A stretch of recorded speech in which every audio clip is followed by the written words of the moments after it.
Hai, Assalamualaikum, aku Delvi. Di video kali ini, aku mau review villa yang bisa disewakan per kamar di Sentul yang harganya mulai 300 ribuan aja, gengs. Penasaran kayak gimana? Tontonin video ini sampai habis ya. Dan jangan lupa juga untuk selalu support aku dengan cara subscribe, like, komen, dan share video ini ke semua media sosial yang kalian punya. And now let's move on to the review.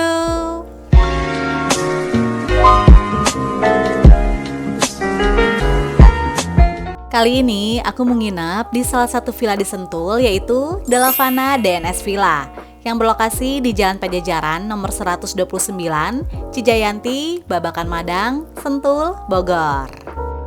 Jadi gengs, enaknya nginep di villa ini tuh kita bisa sewa per kamar ataupun seluruh villa. Terus harga per kamarnya juga menurut aku masih terjangkau banget ya. Tapi setelah aku nginep, ternyata ada beberapa hal yang menurut aku masih perlu ditingkatkan. Please jangan skip videonya kalau kalian mau tahu detailnya seperti apa, oke?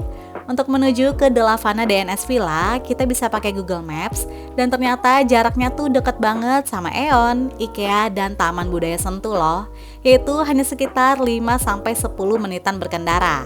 Jadi kalian gak usah khawatir kalau misalnya mau cari makan atau mau jalan-jalan ke mall juga gampang banget ya.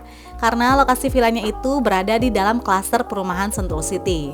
Terus sudah pasti juga akses jalannya mulus kok gengs, pokoknya aman banget deh. By the way, lokasi villanya ini setelah Aeon, namun sebelum Taman Budaya Sentul ya. Nanti kita akan masuk ke klaster Mediterania 1 Bukit Golf Hijau. Terus di posnya kita akan dimintai KTP yang nantinya akan ditukar dengan kartu akses masuk ke dalam klaster. Nah, dari sini kita tinggal ikutin aja sesuai dengan arahan Google Maps. Dan akhirnya kita sampai juga nih gengs. Posisi villanya itu berada di sisi kanan pas belokan ya. Di bagian depan merupakan area parkir dengan kapasitas sebanyak 6 mobil. Begitu datang, nanti kita akan langsung ketemu dengan penjaga villanya. Terus untuk proses check-innya juga simple banget ya. Tinggal tunjukin aja kode booking dan nanti KTP kita akan ditahan dulu sampai check out. Villa ini memiliki 2 lantai, di mana lantai atas merupakan private area, sedangkan lantai bawah adalah public area. Delavana DNS Villa bisa disewakan per kamar untuk kapasitas 2 orang, maupun seluruh villa dengan total 3 kamar untuk kapasitas 20-25 orang. Kalau mau sewa per kamar kayak aku sekarang, kita tinggal booking aja via online travel agent. Sedangkan kalau kita mau sewa seluruh villa, bisa kontak ke Instagram @dnshouse ya gengs. Untuk detail cara pemesanannya udah ada di akhir video. Nah, begitu masuk, kita akan langsung berada di area living room yang bisa digunakan oleh seluruh tamu yang menginap. Fasilitasnya juga lengkap seperti villa-villa pada umumnya, terdapat wifi, smart TV, dan karaoke. Nah, enaknya lagi, walaupun aku sewa per kamar, tapi kita juga bisa pakai seluruh fasilitas villa loh, termasuk karaoke gengs. Wah, asik banget kan? Menurut aku worth it banget sih, dengan harga 300 ribuan, tapi bisa nikmatin fasilitas seluruh villa. Di lantai bawah ini hanya memiliki satu sharing bathroom yang posisinya berada di dekat living room. Kamar mandinya luas dan udah dilengkapi dengan water heater dan sabun. Namun untuk dental kit nggak disediain ya gengs. Lanjut, kita masuk lebih dalam. Di sini juga masih ada ruang duduk lainnya. Terus ini ada ruang penjaga villa. Nanti aku tunjukin ya. Tapi sekarang aku mau ke area belakang dulu nih gengs. Yaitu terdapat fasilitas kolam berenang dan outdoor dining room. Wah, asik nih. FYI, fasilitas ini bisa dinikmati juga oleh tamu yang sewanya per kamar ya. Pokoknya semua public area di lantai bawah ini bisa digunakan oleh seluruh tamu villa, baik yang sewa per kamar maupun satu villa. Nah, ruang makan outdoor ini ukurannya tuh luas dengan kapasitas duduk yang banyak, bahkan bisa sampai 10 orang loh. Gak lupa juga disediakan area wastafel plus sabun cuci tangan. Next, di area samping terdapat kolam berenang, lalu di depannya ada taman yang luas dan memiliki akses menuju ke area depan villa. Oke, kalau gitu kita bahas dari kolam berenangnya dulu ya. Kolam berenang ini ukurannya nggak terlalu besar dengan bentuk memanjang. Namun ini merupakan kolam dewasa karena kedalamannya flat di 120 cm gengs. Jadi nggak ada kolam anak ya. Tapi sayangnya pas aku nginep tuh air kolamnya lagi butek karena dari kemarin seharian hujan, gengs. Jadinya aku belum bisa pakai deh. Tapi kayaknya lumayan enak ya kalau berenang di sini. Nah, dari area kolam berenang dan taman disediakan juga pagar kecil sehingga dari sini kita bisa langsung terhubung ke area depan villa dan parkiran. Kita masuk lagi ke dalam dan ini dia area penjaga villa. Jadi sebenarnya ini adalah area pantry, gengs. Cuma kalau lagi disewain per kamar, ruangan ini tuh dialihfungsikan sebagai ruangan penjaga villa. Jadi tamunya berada di satu villa dengan penjaganya ya. Kecuali kalau kita sewa seluruh villa, penjaganya akan stay di luar sehingga akan lebih private juga untuk para tamu villa. Nah, untuk area pantry-nya bisa kita pakai ya. Dan disediakan dispenser serta kulkas. Terus untuk dapurnya juga bisa kita pakai kok. Namun untuk peralatannya sih minimalis aja. At least masih bisa lah untuk masak mie atau yang simpel-simpel. Tapi kalau kita sewa seluruh villa, kayaknya sih peralatan masak dan makannya akan lebih lengkap ya. Oke, tadi aku udah bahas seluruh area di lantai bawah. Dan sekarang kita naik ke lantai atas yuk.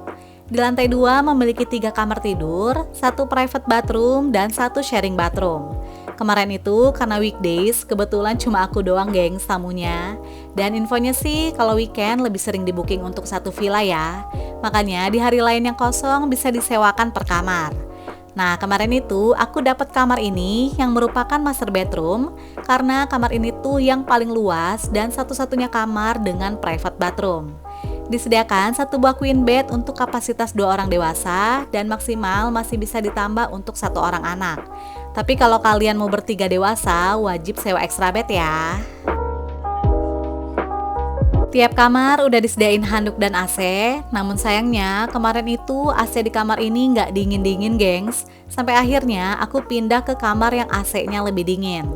Terus fasilitas lainnya adalah terdapat smart TV dan bisa nonton YouTube juga ya. Kalau nonton YouTube di TV sih lancar-lancar aja, tapi sayangnya untuk sinyal wifi di HP di lantai atas ini kurang gengs. Bahkan di kamar lainnya sinyal wifi-nya tuh nggak dapet sama sekali. Jadi kalau mau wifi yang kencang kita mesti turun dulu ke lantai bawah ya. Dan di sini juga ada lemari, namun ternyata nggak bisa dipakai karena isinya itu full sama perlengkapan kasur. Next, kita bahas private bathroom-nya. Kamar mandi dalam ini memiliki ukuran yang cukup luas, terdapat area wastafel yang besar dan udah disediain sabun juga. Namun ternyata keran wastafelnya ini nggak bisa hidup gengs. Ya masih ada notes lain lah ya untuk kamar ini.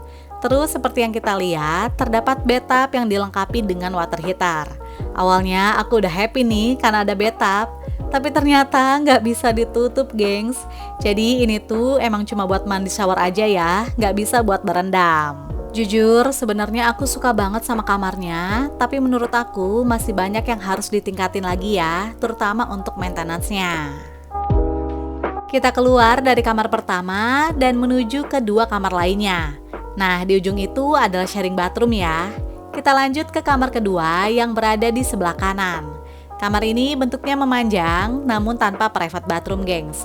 Jadi kamar mandinya itu ada di luar. Terdapat 1 buah queen bed untuk 2 orang dewasa, AC, handuk, lalu ada smart TV yang sama-sama udah bisa nonton YouTube juga. Nah, di kamar ini masih bisa diisi dengan extra bed ya. Dan ini dia kamar tidur terakhir, yaitu kamar tidur ketiga. Kamar ini merupakan kamar terkecil di antara semua kamar dengan kapasitas untuk 2 orang. Sama seperti di kamar kedua, kamar ketiga ini juga nggak punya private bathroom ya. By the way, kalau aku cek di online travel agent, semua harga kamarnya tuh sama loh. Padahal kalau dilihat dari fasilitas tiap kamarnya kan berbeda ya. Jadi nanti kita bisa pilih aja sesuai dengan kamar mana yang kita mau. Nah, berbeda dengan kamar sebelumnya, kalau di kamar ketiga ini kasurnya berupa twin bed dengan konsep kasur tingkat gengs. Dan karena kamarnya kecil, jadi nggak bisa tambah extra bed ya. Di sisi samping terdapat lemari besar, lalu di depan tempat tidur terdapat smart TV. Oke gengs, ini adalah ruangan terakhir yang ada di Delavana DNS Villa, yaitu sharing bathroom. Kamar mandi ini bisa digunakan oleh tamu yang menginap di kamar 2 dan 3 ya. dengan fasilitas water heater dan sabun, namun tidak disediakan dental kit. Seperti ini suasana malam hari dari depan bangunan villa. Aku nggak tahu kenapa lampu di lantai atasnya tuh nggak nyala, tapi jadinya dari luar lantai atasnya tuh gelap banget ya. Dan sekarang kita cek ke bagian dalamnya yuk. Untuk di bagian dalam villa untungnya terang ya, terutama di living room. Nah, malam harinya aku isi sama karaokean, karena tadi sore aku sempet main dulu ke Aeon sama IKEA. Jadi malam ini mau santai-santai buat nonton dan karaokean aja gengs. Jujur Li, karena aku tamu satu-satunya hari ini, jadi agak puas juga sih bisa bebas karaokean. Jadinya berasa sewa satu villa deh. Nah, kita lanjut lagi. Sekarang aku mau tunjukin suasana malam di area belakang dan outdoor. Untuk area kolam berenang agak gelap karena lampunya juga lagi mati gengs. Sedangkan untuk area outdoor dining room, pencahayaannya cukup terang ya. By the way, kemarin itu yang agak gelap hanya di area kolam berenangnya aja, karena untuk di tamannya cukup terang kok. Ini adalah suasana malam di area pantry, emang agak temaram karena lampunya juga nggak dihidupin. Sedangkan untuk di area dapurnya terang ya, karena menggunakan lampu warna putih. Oh iya, untuk suhu udara di malam harinya juga nggak dingin ya gengs, biasa aja. Next, kita naik ke lantai atas. Sayang banget pencahayaan di area lorong tangga ini tuh nggak hidup lampunya, jadinya agak temaram gengs. Aku nggak tahu sih apa karena weekdays dan tamunya sedikit, jadi beberapa lampu tuh nggak nyala, atau kalau ada yang sewa seluruh villa bakal lebih terang. Cuma jadinya sayang aja sih pencahayaannya tuh nggak maksimal. Nah, ini adalah kamar pertama yang awalnya aku tempatin, tapi akhirnya aku pindah kamar karena AC-nya yang bermasalah. Terus aku disuruh pindah ke kamar kedua yang AC-nya lebih baru, which is pastinya sih lebih dingin ya. Padahal jujur Li, aku lebih suka kamar pertama tadi sih. Dan untungnya setelah pindah kamar kita nggak ada kendala. Hanya aja kamar mandinya tuh ada di luar, tapi nggak masalah ya. Karena kebetulan cuma aku doang tamunya. Jadi ya fine-fine aja lah, berasa rumah sendiri. Nah, karena aku nginepnya bertiga, jadi aku tambah extra bed gengs. Oke deh, itu dia pengalaman menginap aku di The Lavana DNS Villa Sentul. Kalau penilaian pribadi aku sih sebenarnya villanya bagus, cuma masih perlu maintenance aja yang lebih baik. Tapi kalau dari segi harga, affordable banget ya gengs. Kalau menurut kalian gimana? Coba komen di kolom komentar ya. Nah, kalian pasti udah penasaran kan sama info harga dan cara bookingnya? Kalau gitu langsung aja yuk kita bahas. Untuk booking per kamar, kita bisa pesan melalui beberapa online travel agent seperti tiket.com, Traveloka, Agoda, dan aplikasi Red Doors. Untuk harganya bervariatif ya, tapi rata-rata semuanya tuh sama di harga 300 ribuan untuk weekdays, dan untuk weekend kalau di tiket.com sekitar 400 ribuan, sedangkan kalau di Traveloka, Agoda, dan aplikasi Red Doors tetap di harga 300 ribuan. FYI, aku disclaimer kalau harga ini bisa aja berubah sewaktu-waktu ya, tergantung tanggal bookingnya. Jadi saran aku sih, kalian bisa survei dulu aja harganya di beberapa online travel agent, baru deh tentuin mau booking di aplikasi yang mana. Untuk sewa seluruh villa, kalian bisa booking via DM ke Instagram @dnshouse ya gengs. Nanti di sana juga ada info kontak villanya, jadi kalau mau tanya-tanya, kalian bisa langsung ke nomor tersebut. Oke deh gengs, itu dia review dari aku tentang The Lavana DNS Villa Sentul. Gimana, menurut kalian worth it gak? Semoga informasi ini bermanfaat dan menginspirasi ya. And see you on my next video. Bye!